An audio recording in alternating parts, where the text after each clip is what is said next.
Lead generation is a process that increases the quality of your leads, not just the quantity. Presented by On24, Lead Generation, the closed-loop approach, brings together today's top experts and companies to provide their insights on the closed-loop approach and take your program to the next level with video and audio. Regardless of where you are in the lead generation cycle, quality, results, and ROI are key. I encourage you to visit Lead Generation, the closed-loop approach, to access case studies, webcasts, and a special report from On24 on how you can optimize your lead generation program today. Hello and welcome to today's live webcast, Building an Inclusive Brand Strategy. I'm Veronica Martorelli with On24, the global leader in webcasting and rich media marketing solutions. We have just a few announcements before we begin today's presentation. This webcast is designed to be interactive between you and the presenters. I would like to bring your attention to the presentation window. To the left, there is an area in which you can submit questions at any time during this webcast. Simply type in your question inside the box and click the Submit button above it. We will have a Q&A session at the end of the presentation to respond to your questions. The slides will advance automatically throughout the event. To enlarge your slides, click on the Enlarge Slide button, also located to the left of your presentation window. Should you require technical assistance, please click on the Help button. After the webcast, you will receive an email from On24 with a link to the archive of this webcast. By clicking on the archive link, you will be able to view the webcast again, download the slides as a PDF, or listen to the audio podcast. And now I'd like to introduce today's speakers. Liz Brohan joined Coleman Brohan Davis as president in 1998. Liz has extensive experience in branding, positioning, and messaging strategy development for both B2B and B2C companies. At CBD, Liz has spearheaded brand revitalization, product launch efforts, and more for such clients as Siemens, Deloitte Touche, Grainger, and SPSS. Additionally, Liz leads B2B executive education programs for the Business Marketing Association and the Direct Marketing Association, and has received several awards, including the first ever Platinum Echo, Caples, and Tempo. Most recently, she was invited to serve on the National CRM Board of Experts for Baylor University. She is a dynamic and noted industry speaker and the author of such topics as Building an Inclusive Brand Strategy, Friend-to-Friend Marketing, and Pinpoint Marketing. John Seibel is a seasoned strategic and marketing planning executive. Throughout his career, his collaborative leadership has helped deliver successes from startups to renowned brands. Before joining CBD, John was president of Bates 141 Worldwide in LA, where he founded their West Coast Marketing Services office to provide integrated communications for all clients, particularly Hyundai.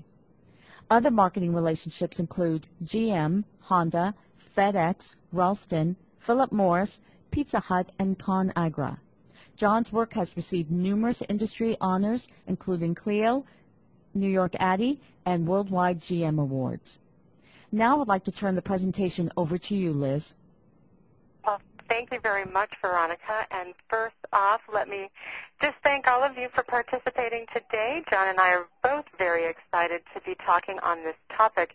And, we'll explain the title. As integrated marketers, one of the biggest barriers that we all face is how to integrate, brand building, messaging into some of our more difficult integrated disciplines, such as our direct marketing efforts. And that extends all the way from, television and radio to print and all the online efforts. And it's also most difficult, it seems, for lots of marketers out there to integrate this notion in direct mail specifically. So we're going to talk a lot about that today.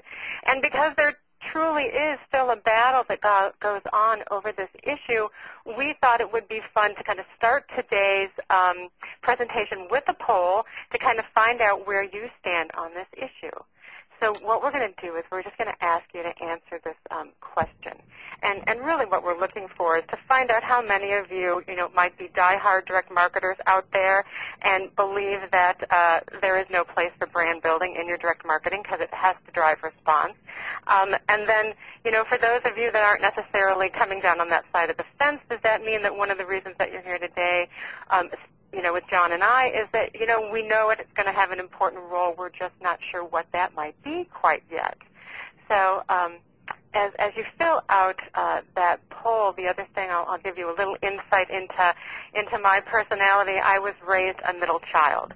And when you're raised a middle child, that means you go straight to resolution. You're always building bridges. And when you couple that with an A-type personality, what you have is a very aggressive person who wants to be very helpful. So that's why John and I have been kind of wrestling this issue to the ground and are excited to bring you some of the resolutions today. So if I can, are there poll results yet? Yes, the poll's there. Okay, here we go. It's coming up in my window right now. Well, there you go. It would appear that many of you do believe that brand building is going to play a very important role. Liz, Sorry, yeah. Right now the question is still posed to the audience, and we're going to give them just a few minutes to answer this question, and you need to select one of the radio buttons and click the submit answer button there. And so, Liz, while we give them a little bit more time to answer this poll question, I'd just like to take this opportunity to let everyone know that we'll be having a survey at the end of this webcast, and we really appreciate you taking just a few minutes to answer the survey. We'd like to hear from you so that we can continue to offer informative and interesting webcasts. So, again, at the end of the presentation during our Q&A session, we'll be pushing out a survey to the audience, and we'd really appreciate you taking some time to answer that. So we've got some interesting results in, Liz, which I'm going to push out to you in the audience right now. And I'll apologize for having jumped the gun before. I saw this 100% come up in my window and got very excited. But guess what? Your results are very similar to that. Many of you are highly believing that brand building needs to be incorporated and integrated into all of your marketing efforts. But I do want to hear from that 4% out there that says it really has no place. Particularly at the end of this conversation, we'll see if we've converted you at all, or maybe you can tell us why. So that's very interesting. So as we continue here, as John and I are about to kind of get into, we want to provide the solution to this. And certainly we believe that the key to answering this secret is that what we're going to be looking to do is combining the perception-shaping power that brand building efforts has in all of our marketing with those one or two wonderful components that only direct marketing does best, and that's really its value in persuading the target audience to respond and change their behavior. So what I'd like to do now is turn it over to John to start telling us how we're going to make that combination happen. Thank you, Liz. Good afternoon and or good morning, everybody.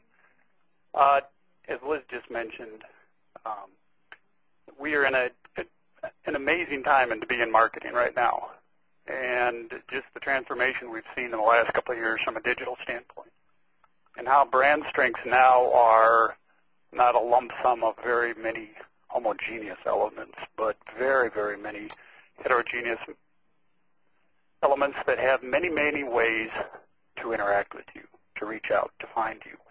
And it is the onus on them, of course, these days to find you, and that's the way the business is moving, of course. So brand strength is now the sum of your combined individual impressions. And that's so important to keep in mind that individuals now control your brand. They always have.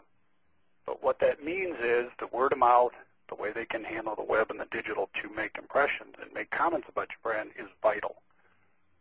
So determining how and where you can have brand strength is the key to how we mix this ability to have a solid brand and move product and drive responsiveness that is indeed going to make sales for your business.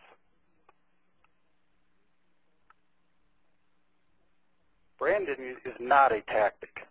In reality, as we all know, the brand is perceived all the combined impressions of your customers. What it is the audience can't separate the need to ask for the order versus the impressions that you have. What we mean by this is your audience will be, their perceptions of your brand are how you lead with your messaging to them. Now, while they may be seeking out and trying to find out information about your brand, depending on how you pace your messaging, if we're always in a responsive mode, that's what they're going to think of your brand. If you're always in an offer mode, that's what they're going to think about your brand. If you're always conversely in a branding mode, in which you're developing your brand and not really driving or asking for the offer, then they also have a brand impression that's going to be different in that regard as well. So what does this mean? As Liz mentioned before, the battle isn't about inclusion or exclusion. The tipping point between branding and responsiveness is identifying where you fit in the minds of your customers and market accordingly. Now, that is the sum of not only the total, but each individual ones, and that's the richness of direct marketing, is having the conversation with individual customers that allows you to understand how you can motivate them and move their decision-making. As we'd mentioned, the battle isn't about inclusion and exclusion. It's determining how to include your prospect in your brand. And conversely, how that prospect is including you in their minds. If we don't ascertain that, obviously our customers are going to exclude us. So building our business and building your brand are two different things. Your brand, of course, is your corporation, your division. It is your product. It's your identity and your differentiator. Now, while that is your brand, there is a difference between what your brand represents and what you say about it. Building your business is about building your brand. Building your business is also about building offers. It's also about building responsiveness. It's also about moving product. But the perception of your brand is determining whether or not you enter into prospect's consideration set. It's your ability to generate referrals, maintain loyalty, and maximize customer lifetime value. Now, why is that important? Because they're making decisions based on whether they want to use that product over and over again, and not just one time, depending on if we were asking for an offer or driving responsiveness. Market share and the potential for expansion efforts are also on your ability to not just have one-off relationships, but repeatable relationships and building brand ambassadorship.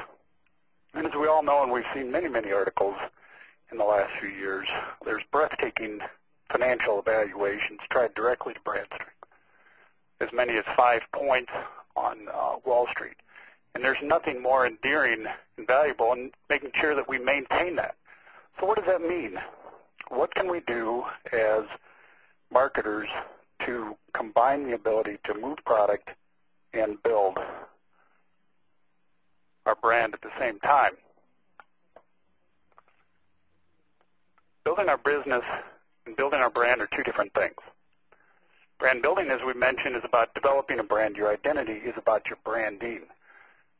Today's conversation is more about the beliefs. What can we do to instill that left side of the quotient there, in which the brand beliefs are the determinant, and your identity is more about your logos, your marks, etc., etc.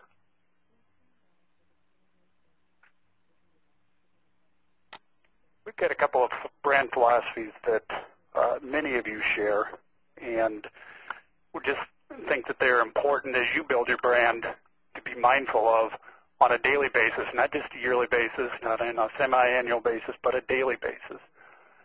The speed of change in business these days is that customer opinions can have the ability to change on a daily basis. The speed of digital allows us indeed to know that our customers' desires and motivations are impacted by a multitude of impacts, not just how they interact with your company, but how the competition's interacting with them too. Also, you have to be good inside before you can be good outside. Its ability to have your brand ambassadorship, the ability to have passion behind your company and what you're selling, whether it be a service or product, is equally as important as in making sure that your brand strength is embraced and believed by your customers. If your internal staff doesn't know and have the ability to embrace where your brand is, what it stands for, its points of differences, and be passionate about how you're going to go to market and help your customers, it's virtually impossible for your customers to feel that way as well. And lastly, where are you going tomorrow? As we know, we need to be mindful that for every reaction, there's a reaction. If we are moving product this month and we've got a very, very vigorous promotional effort, we need to make our numbers. That's fantastic. For every action, though, there will be a reaction in our customers' mind that indeed that's their brand takeaway for the month. Are we going to do the same thing next month? Are we going to have a degree of responsiveness and or offer where we need to meet our numbers again and again and again and again? Let's be mindful of whatever we're doing to talk with our customers. Indeed, that becomes the sum total of what their brand is. So what we suggest is that you be mindful of a bigger picture. What can we do to make sure that we're driving immediate sales and making sure that our brand is well embraced and believed by our customers? And how do we do that? There's ways to moderate, to change where you're going to take your brand, the ability to change and influence your offers, and the ability to alternate them so that you can have the opportunity to set people up and then also make a sale and relate with them. We've all seen the 360-degree approach. Certainly the way that we suggest is that you take a holistic approach. Most of you have, obviously. But be mindful of the fact that the brand relationship is the sum and does have influences amongst all these influences, if you will. You're certainly going to have company and corporate objectives and policies. You're going to have things that you need to achieve. You could have M&A situations going on. Those are going to certainly impact your relationship with your customers. They're going to hear about it even if you don't talk about it, because that is, again, the ability of the speed of information these days. The other thing to be mindful of is that while you always have the ability to control what you're doing with your company and your messaging, we don't always have that ability with our competition. And our competition can be sneaky. And if our competition is doing due diligence, they'd certainly love to have our customers in our market share. So being in market and having the ability to what they're doing to impact your brand is something you need to be mindful of, obviously, too, because that's going to change your customers' impressions of your brand. Lastly, the true brand experience is your customers' insights. As we know, they are the sum of your brand. They are the ones that own and have the impressions and the perceptions of what your brand is. That's what you need to be most mindful of. That's what you always need to tap. That's what you always need to understand, test against, make sure that you're meeting their needs and their wants so that you can continue to satisfy and relate on a long-term basis, not just through offers and responsiveness, but the ability to meet their needs from a product satisfaction. Be a keeper with your promise of the promises that you make. So branding beliefs start with developing a clear view of the marketplace, competition, and customers, who they are, what their purchase and usage patterns are, etc. We do this through CRM, we do this through database, etc. We need to let customers lead continual brand evolution. Evolution is the key word here. If we find ourselves getting behind and we're doing good due diligence from a research standpoint, and we are doing good backgrounding on a direct mail standpoint, and we are finding out where our customers are by the responsiveness rates, etc., we need to make sure that if we don't have to always be in a reactive mode, because at that pace, at that point, we are in a revolutionary catch-up mode. But you do need to evolve your brand every day. Did I emphasize the word every enough? Sorry about that. But it is the case. Every day there's changes and impacts and touch points that are going to try to have your customers' opinions of you swayed. And your ability to keep touching them is the key to brand building and not just responsiveness. Lastly, build upon deeds. As I mentioned just a minute ago, if you're going to make a promise, keep those promises. That's the ability to have loyalty built through brand strength. It's not just built on price. It's not just built on distribution. But it's built on matching up what your customers' wants and needs are. That's how they start to impact and have a positive brand experience. Strong brands start and end with the customer. If indeed they have the impression, the perception of your brand in their mind, that's where we need to start. Let's understand what their opinions are of us, what the opinions are of the customers, of the competition, and everything else that would impact their purchase and or product beliefs. One of the strong brands focuses is right next to your customers, and that's employee branding. Many innovative companies these days are doing wonderful things, as we mentioned earlier, about being good inside before you can be good outside with employee branding.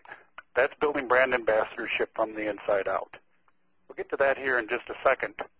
But clearly communicate through them what your sense of brand identity is and continue to deliver the excellence through your internal staff out to your customers.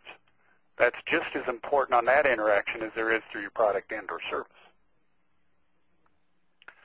As we just mentioned, what does that do from an impact standpoint? Is your marketing and your branding efforts built from just the corporation, or do you take it to a local and a regional basis then next? Is your messaging as local as your stores or your branch, or is it all the way down through your employees? Unless you're setting up and having a totality of brand message all the way through to a very, very microscopic and finite point, we're really missing some wonderful opportunities to impact your brand and have a brand ambassador built from a top down. Conversely, what about from the bottom up? What can we do as a company to make sure that we're instilling those customer insights, as we all know are so vital, to understanding what their impressions are of the marketplace, what the other market factors are, as we remember before, that market wild card, what our customer and prospect insights are, what are we doing right, what are we doing wrong, what can we afford to fix, what should we just let go? Those are all important factors in driving what our target audience believes. But rich customer relationships are understanding that there's that confluence between understanding on top and in parallel, starting from a grassroots standpoint and talking on an individual customers, and that's one of the beauties of direct, is making sure that we can build, again, customer relationships one at a time, individually till it's the sum of our brand totality. And ROI is obviously our arrival point for very rich customer relationships. Our decision and purchase ladder is we can choose, depending on our messaging, where we stop on this rung up the ladder, if you will. It's good enough to have a marketplace situation. We can sell some products locally. We can sell some products at one time. But with each step we take in how much messaging we do between making the sale as well as what the customer knows about our brand versus our competition and what our customers know about our brand versus their wants and needs, also helps drive us up towards brand advocacy. Brand advocates are ones, customers that are spreading good word of mouth about you, that are repeat, that are loyal, that do provide the continual pipeline in which they understand not only was it a great deal at that time, but it was also something that they really wanted and want to return to. And that's how you do your messaging. Again, what is the combination? What's that rich mix of our messaging that helps us drive not just one-off and just not marketplace sales, but all the way up to brand advocates in which we can really continue to drive ROI. So how do we get there? The revenue is driven through the demand for your brand because they've had a good experience, you've kept the promises that you've made, and revenue is driven by making the sale. That's that clever combination of responsiveness and brand building. ROI is that intersection of product and audience knowledge as we just chatted about. And we arrive by understanding audiences through testing, analyzing, refining, making sure our databases and our CRM are finely tuned to every touch point, every continual communication piece we ever have. And that media and message mix is how we determine not just what our messaging is, but as we all know, the media is so often the driver of our brand impressions these days too. So we've heard a lot of conversation in the last few years about including the word responsiveness with branding or brand development. There's an interesting word, as we just chatted about. What is that mix? When you have a given opportunity to converse with one of your customers or prospects, what is the word you lead with? You have a given amount of time or a given amount of print space, whether it be digitally or in the mail, etc., of being able to communicate with your customer. If our lead in is indeed about driving a response and our brand message follows, we're going to have a more predictable implications as to how we're communicating with our customers. We agree, yes, responsiveness isn't vital because that's how we make the sale. We also agree that branding is vital because that's how we continue long-term and positive interactions with our customers. But if we think about how we are focused, is typically initially on a product and then an offer, it's tough to rise above our competitors with offers and without company branding.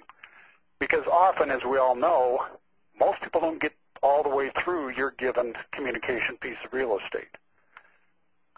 80% of the takeaway is within the first 20% of your given communications real estate. So if that's about responsiveness and offer, that's great.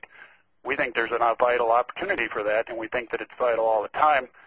But if that's the only thing they ever see on a continual basis, that is the sum of their brand impressions, whether it's individually or as a group.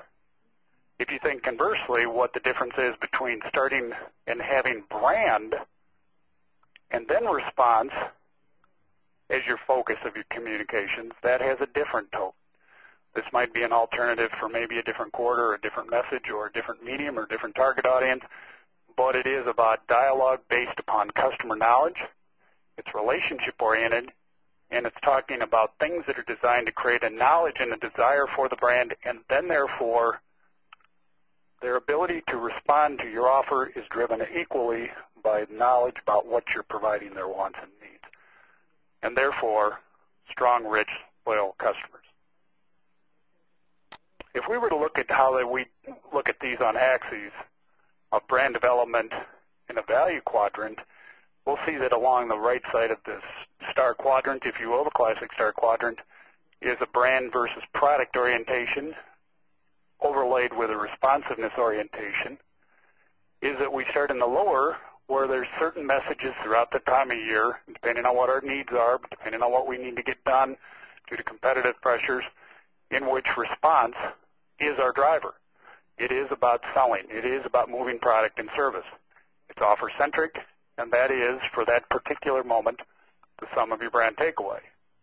Conversely, there's going to be times in which we have the opportunity to concentrate solely on what our information about our brand is.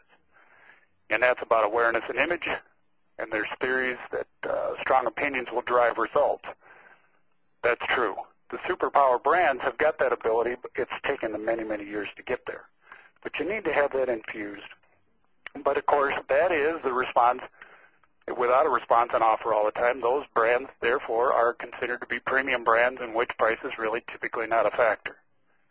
If you look at the top two boxes, responsive branding, again, with responsive being the first word, it's product offer-centric, and it's going to be transaction-oriented.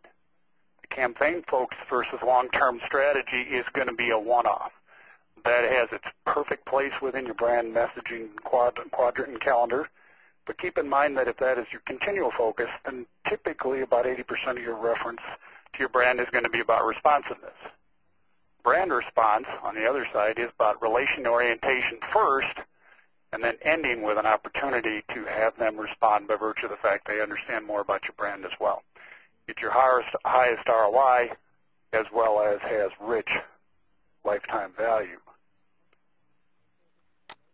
as I mentioned earlier, and as I turn this back over to Liz, that your message real estate, given it whether it be a website or a direct mail piece, a print ad, whatever it is, even a conversation on the street, your lead-in as to your conversation with your customer is going to impact what their takeaway is for that brand. And over time, your sum total is going to be how all those match up. Liz, do you want to chat a little bit more about that? Absolutely, and thank you very much, John. And let me just kind of sum up what John just did for all of us. He really took a 30,000-foot approach to strategically how do we look at this issue. What I'd like to spend a few minutes talking about is maybe what the 30-foot level looks like and really start to drill down at the tactical level about, okay, so how do we go about putting all of this together? What information do we need to map? How are we going to start including it so that we make sure that our responsiveness never does fade and our brand building efforts does help us? So that's where we're going to take this from here. And what I like about just kind of talking about hierarchy and message hierarchy and the real estate that's available to us is that, as John pointed out, we have very precious seconds to generate somebody's attention. And when we do kind of start to fold in the brand's personality in those first couple of statements, we do start to see a better connection and a better relationship and an easier transition into the hard sell. Here's the offer, we want you to act today. So where might that lead us? It leads us to an excellent poll question because, as John pointed out, there's going to be a few things that need to be folded into our communications. So what we're kind of looking to ask today is, how often do you map both rational and emotional reasons for a customer to purchase your brand, when you're kind of in some of these more direct disciplines? So I'll ask you guys to kind of take a moment and think about that, and then we'll chat from there to see if that matches up with the first poll, and if that 4% of you diehard direct marketers are going to stay true and kind of put out there what I think you're going to put out there. But then we'll talk about how we might do it and how we might blend it so that you get the best result possible.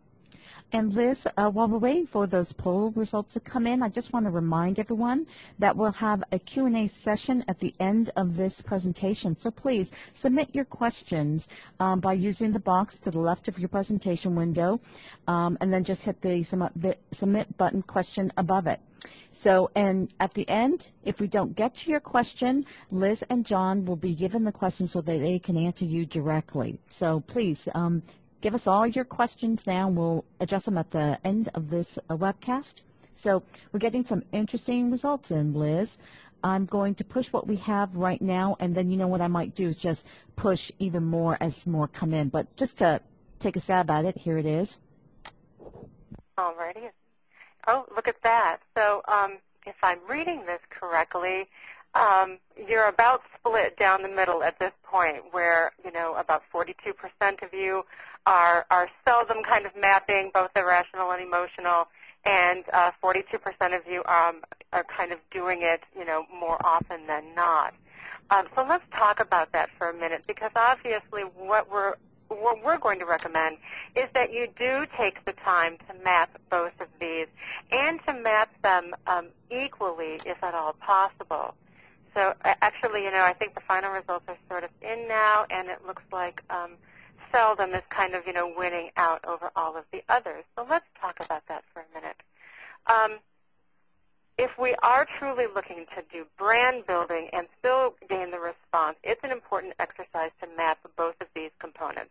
And the direct marketers that are in the audience and out there in general do a really great job of understanding rational needs of their target audience and building that into the messaging, whether it's price or performance or their service aspects.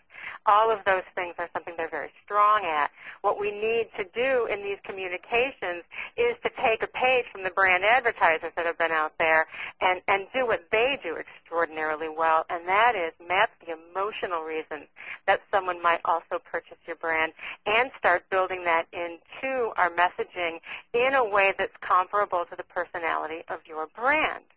And those are just kind of some of the emotional reasons somebody might purchase your product or a service. Obviously, you are going to know better what some of those extend to. But here's one of the reasons why we think it's important, because neuroscience tells us it's important, and we tend to believe this, that, you know, a lot of that buying decision is really based on irrational impulses, and those are often very much unknown to the buyer, so it's not at the top of their consciousness. It's really resonating in their subconsciousness. But here's all the good news in that.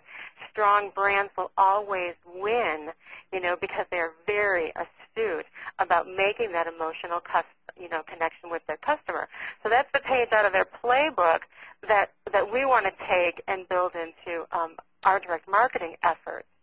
And really, how would we go about doing that? If we're going to drill down a little deeper, we would truly map out everything that we understand about our customers' current needs. You know, we want to develop those needs into actual empathy. We want to have compassion for what is going on in their day-to-day lives, the way we feel our product can better their lives, maybe make it easier, more convenient, and really start to demonstrate those key issues early on in our messaging so that people feel like, oh my goodness, they totally get me, it's all relevant. And to do that, what you're going to do is also be mapping out and emphasizing those brand drivers that you know differentiate you from your competitive set, help you build benefits instead of just features, and create that compelling message that gets somebody to act. Okay, here's a good way to kind of start to do that, because I know how we all are. We'll get in a conference room and there's a lot of folks there, and we get a little shy about talking about, you know, our customers' emotions. You know, we're marketers. We like tough talk. We like numbers.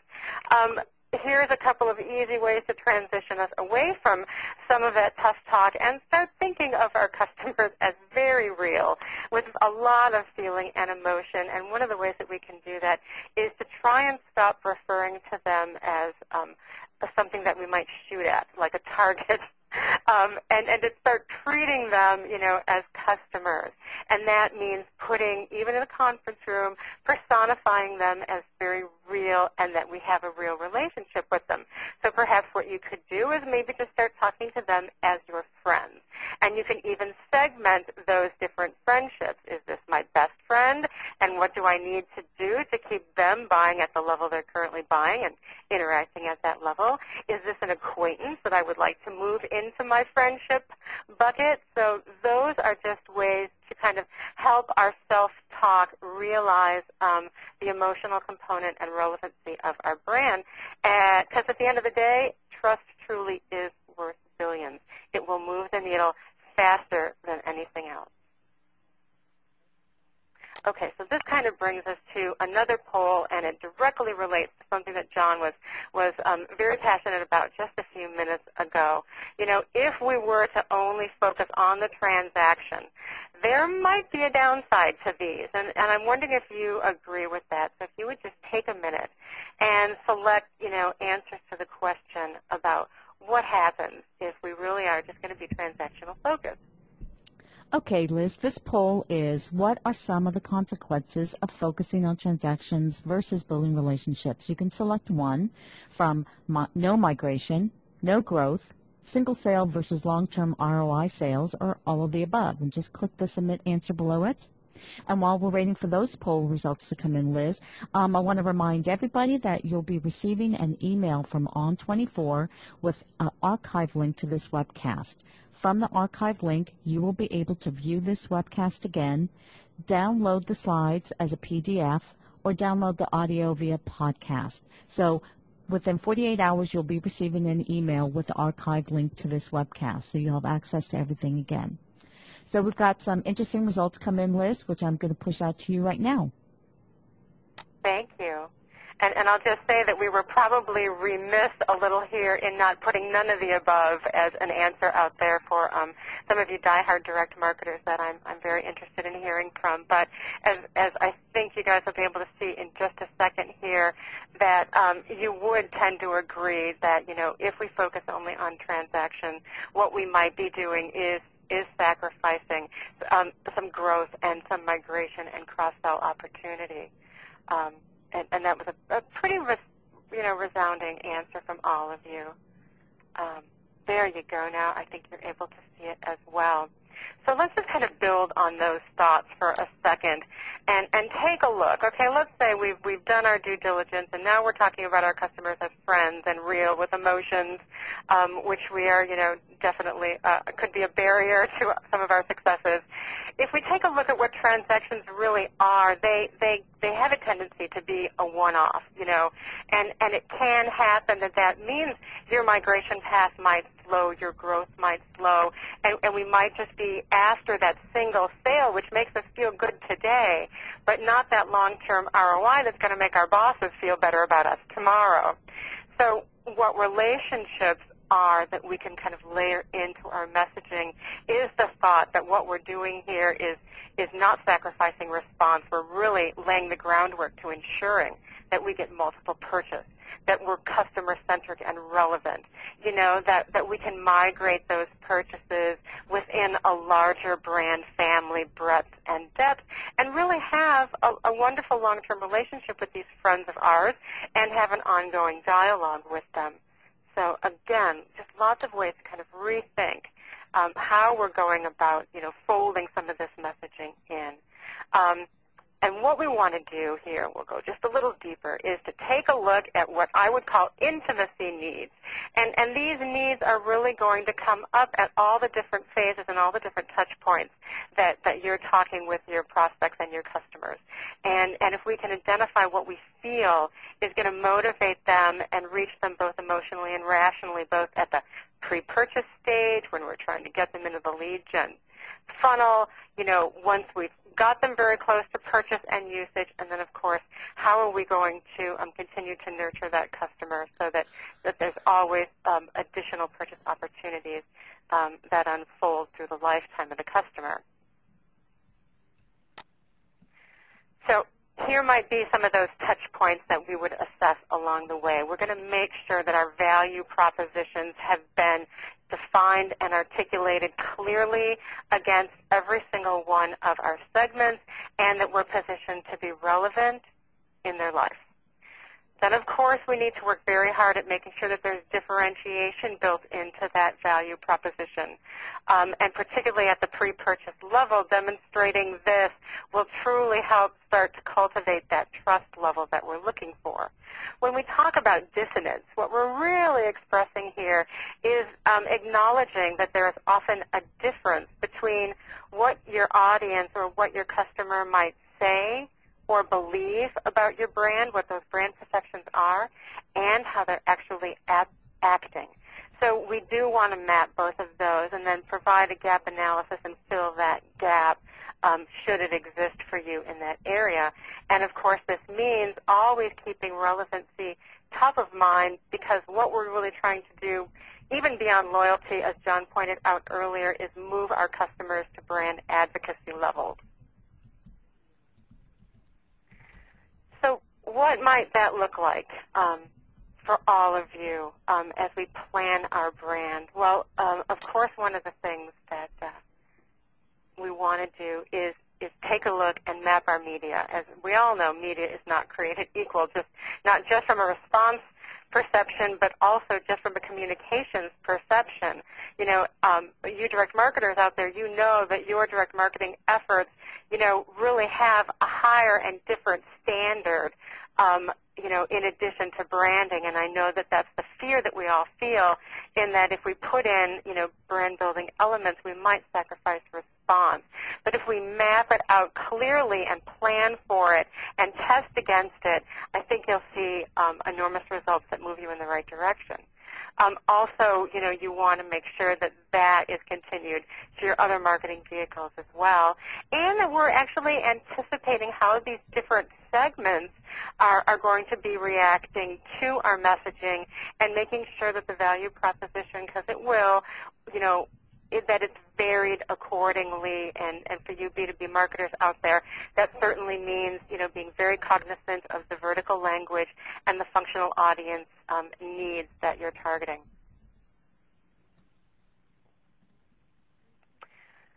to really kind of put this in perspective, you know, when you want to leverage brand building and incorporate it, it might look like an inverted pyramid, so to speak, because you're going to be incorporating these ideas differently depending on where, you know, your brand is in the marketplace, as John said early on today. And really that might be, you know, put into a couple of different segments. You know, if you have high recognition, you're going to take one path to brand building elements. If you have low recognition or, for example, are a startup, you're going to take a different path that kind of flops that pyramid, you know, on its head. So let's kind of take a deeper dive and take a look at both of those situations, depending on, you know, where you are in this in the marketplace. So if you're lucky enough to kind of work for a large brand that has high recognition, you know, where you're going to be building your blocks and your brand building communications is at that benefits level, you know, and making sure that those features stay differentiated in the marketplace and very, very relevant. And then you get to sprinkle in a little bit of awareness messaging that just makes sure that, you know, your customers continue to be able to articulate, you know, those perceptions that they have, you know, in their mind about your brand and continue to come back and repurchase from you. I'll very quickly, because I know we're kind of running short on time, and I'm, you know, very excited to get your questions, just show you a couple of examples of that. This is Becker. They are a provider of CPA review. They have very high awareness in the marketplace. They have 85% market share, but certainly they don't rest on their laurels, and what they want to communicate is that they are the leader, and they want to do it very quickly because they know emotionally that their audience is very busy. So this is just kind of one way that they were able to do that and get the message out quickly and efficiency and continue to just be very customer-centric in their visuals and very relevant to that target audience that doesn't have a lot of time to spend on their messaging.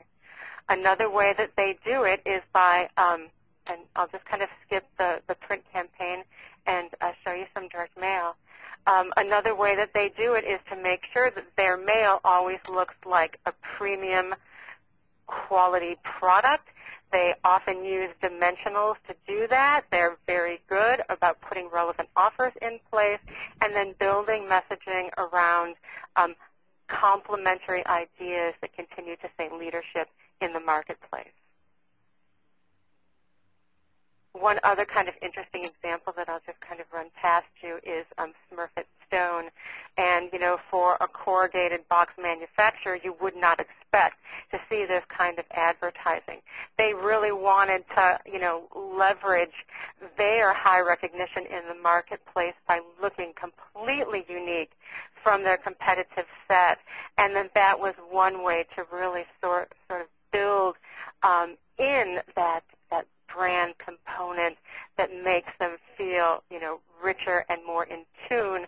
And this particular campaign was launching a brand new box that actually allowed produce to have a larger shelf life by basically sort of putting it to sleep and kind of stopping, you know, some of those components during the shipping process. Now, on the other side of the coin, for those of you out there who might be in a situation where your brand has less recognition in the marketplace, or it's a startup where you really want to concentrate your messaging efforts is in the benefits that differentiate you from the competition. And truly, what is it that you're offering, and what is your company able to stand behind in terms of perhaps guarantees or warranties or trial offers that would get somebody very interested in those differentiating benefits? And then, you know, you're in a situation where a little bit of brand building will go a long way because you're really in the business of trying to build trust. So for you folks, making that emotional connection via differentiation will be huge to your marketing efforts. Let me show you very quickly one way that we've done that with yet another company in the education space who has, on the flip side, very little market penetration. They've got about 10% penetration and are very, not as well known as the leaders in that category. So what we needed to do there emotionally was to connect with this audience using their words. This is a high-end financial individual who needs this very important and difficult designation to get. So we started kind of, talking tough language in their own kind of tough universe. So this whole analyze this appeal. And then, as I said a minute ago, what was extremely important was to give people the opportunity to sample this product. So they were happy to kind of conduct seminars that gave away some of the educational components to their program free so that people could really start to experience and trust their brand over the very well-known competition. And then just very quickly on the next slide that kind of shows you the opportunity to use seasonality as another place to build in relationship aspects, and as you can clearly see, truly continue to hit hard on here's a great offer to help you trial and trust is really the two kind of key words we're after there. And what you'll see next is just a very quick before and after.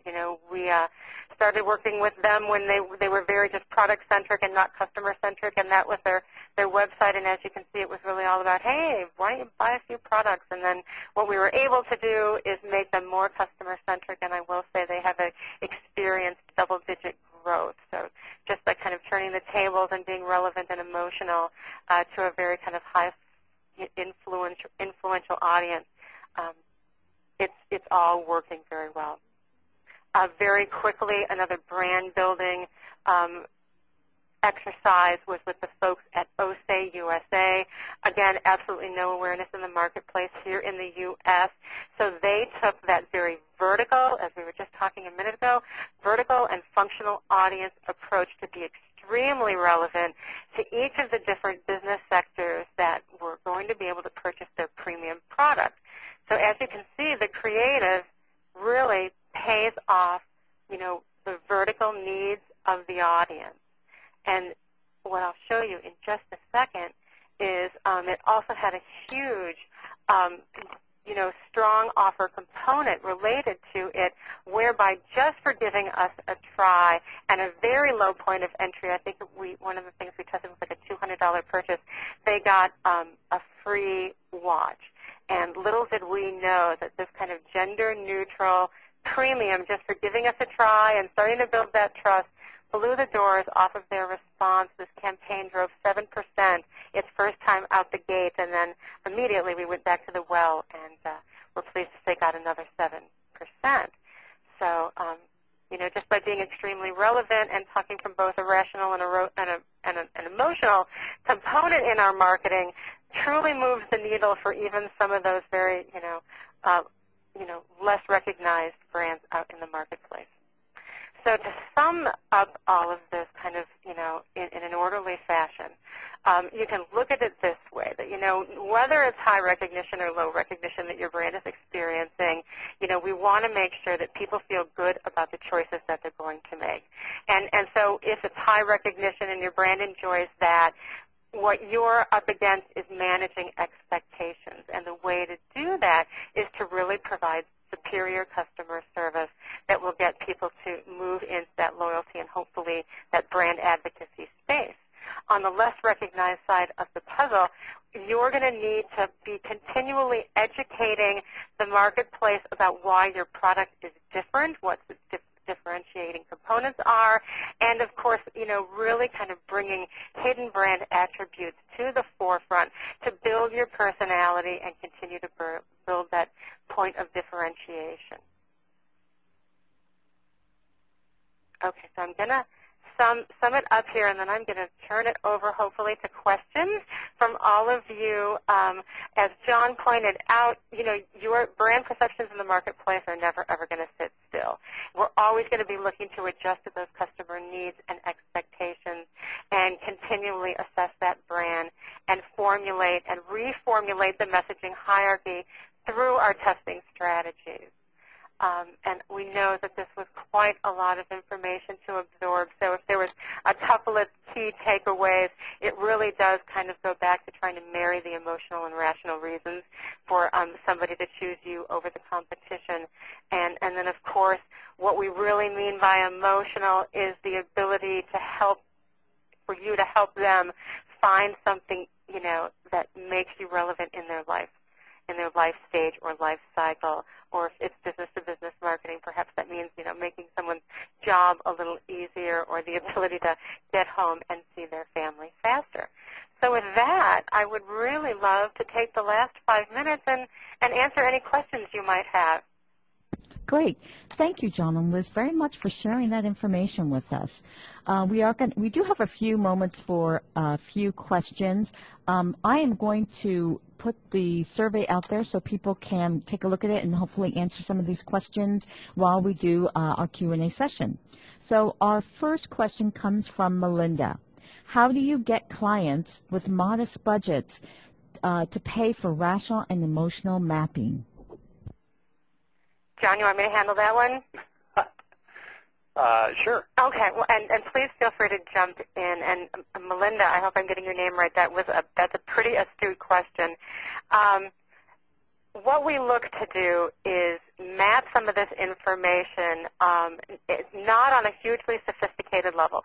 As direct marketers, what we're going to do is we're going to get out there and ask our customers what their needs are and map those against their emotions. So it doesn't take a huge amount of resources to do this kind of work, because we know that most marketers are working in that, you know, do more with less mentality. So really, if you're just out there talking to your customers and talking to your prospects, that's an easy way to gain access to this information without having to spend a lot of money.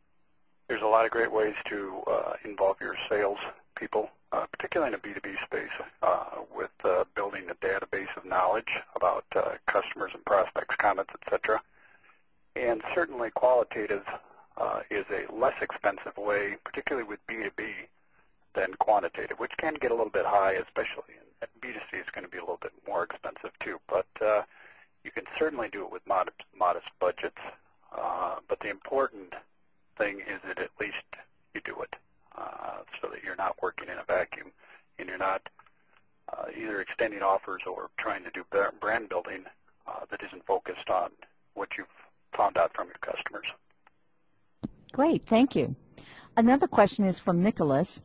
Of the examples you showed us, where did you encounter the biggest challenge in blending the brand with direct response?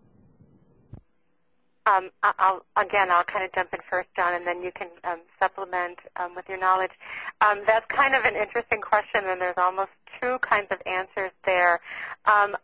I'll tell you right off the bat, for those of you that are in the audience and in the B2B space, that really is the harder component to be able to incorporate some of these kinds of thoughts, because it is very sales driven, and that is driven by what the sales cycle is and can we shorten it. And then it's also very difficult to put numbers behind all the different tactics that at the end of the day help you convert a prospect into a customer. So I would say those in the B2B space, we've always seen larger challenges, particularly getting people to want to map those emotional reasons. So if you kind of take that and turn it into, the conversation at the functional audience level needs, that's another way to get at it without having to talk about emotions if that doesn't work in your corporation. And I'd say that the challenge is typically with companies that have been either at an extreme on one end of the continuum or the other, and not in that clever sweet spot that's kind of pacing and mixing a little bit of both at various times in your total campaigns. You want to be approachable, you want to be reachable, you want to be conversational, and you want to also be brand correct. So typically the biggest challenge is when we find a company that has been typically heavy-handed or completely communicating on one end of the extreme or the other. Great, thanks. You know, we have time, I think, for just one more question. So again, for those questions that we didn't get to today, we'll be forwarding them on to John and Liz so that they can answer them via email individually. So the last question is it easier to implement these strategies in the B2B or B2C space? I would say that it's easier to implement them in both spaces. I do know that most of the B2C marketing corporations that are out there actually kind of have a bit of a leg up right now, and I think they do a little better job of it.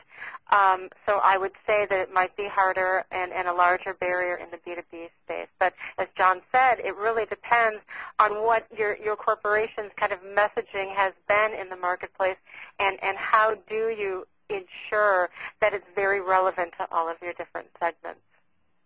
The one thing positive for B2B companies is your longer lead and your longer sales process, your lower volume, typically, sometimes often higher prices as well, in which you can build a conversational database with prospects and customers that can be built in so that your subsequent conversations with customers and or prospects can include information that you gleaned and gathered with each of your communications with them.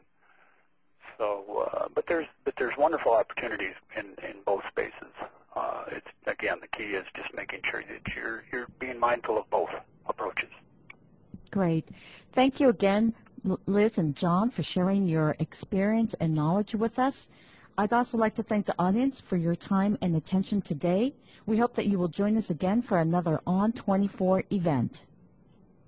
Thank you very much, everyone. Thank you.